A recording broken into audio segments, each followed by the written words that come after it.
বন্ধুরা, এখন আমি ঈশপের গল্প সমগ্র থেকে নেয়া সততার পুরস্কার গল্পটি শোনাচ্ছি।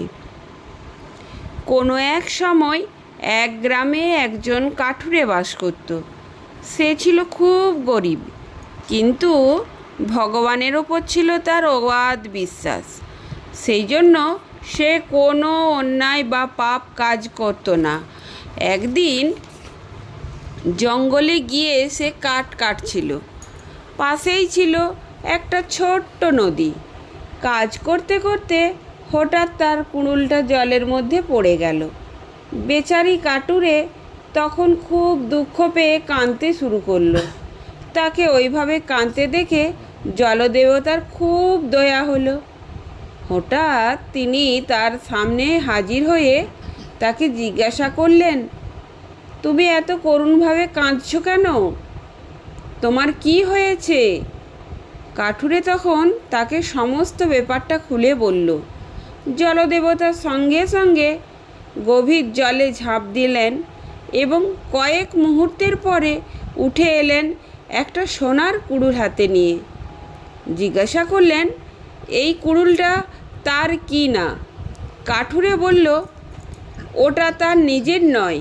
জলদেবতা সে কথা শুনে সঙ্গে সঙ্গে জলের মধ্যে আবার ঝাঁপিয়ে পড়লেন এবং উঠে এলেন একটা রূপোর কুড়ুল হাতে নিয়ে। এবারও গরিব কাঠুরে এটি কুড়ুলটাকে নিজের বলে অস্বীকার করল। তা শুনে জলদেবতার সঙ্গে সঙ্গে জলের মধ্যে ঝাঁপিয়ে পড়ে কাঠুরের নিজের কুড়ুলটা নিয়ে এসে উঠলেন এবং একই কথা জিজ্ঞাসা করলেন। কাঠুরেটি এবার অপরিসীম আনন্দে চিৎকার করে বললেন যে এই সেই তার কুড়াল। জলদেবতা কাঠুরের সত্যবাদিতায় অত্যন্ত খুশি হয়ে তার নিজের কুড়ুল সমেত সোনা ও রূপোর দুটি কুড়ুল তাকে পুরস্কার দিলেন। এরপর চোখের পলকে জলদেবতা অদৃশ্য হয়ে গেলেন। তার গ্রামের অন্য একজন কাঠুরে সেই ঘটনার কথা যখন জানতে পারল, তখন তার খুব হিংসে হলো।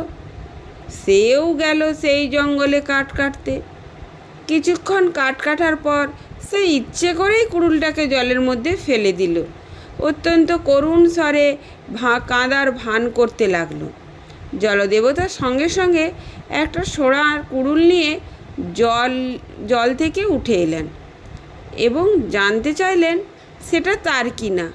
হিংসুটে কাঠুরে সঙ্গে সঙ্গে সেটা নিজের বলে দাবি করলেন। তাকে মিথ্যা কথা বলে